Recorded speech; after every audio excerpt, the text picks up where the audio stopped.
The secretary met with the opposition this weekend. He stopped by a meeting with the foreign minister. It's up to the people of Ukraine, including officials from both sides, to determine the path forward. But it shouldn't be a surprise that there are discussions about events on the ground. This was more than discussions, though. This was two top U.S. officials that are on the ground discussing a plan that they have to broker a future government and bringing officials from the UN to kind of seal the deal. This is more than the U.S. trying to make suggestions. This is the U.S. midwifing the process.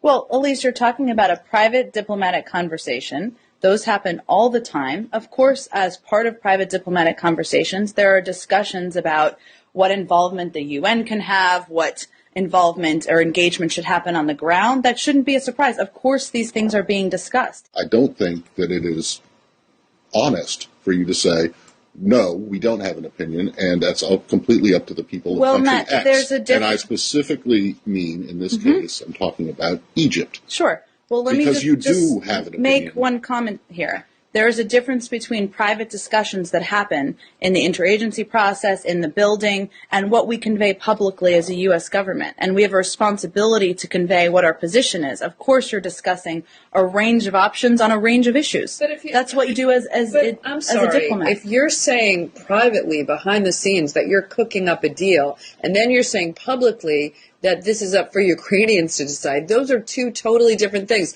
I understand that diplomatic discussions are sensitive and you don't want everything to come out, but those are two totally different positions.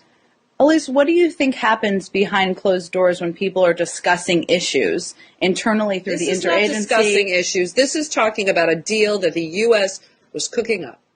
I think I would disagree with you. I think you're overstating and overqualifying a couple of minutes from a privately recorded phone call.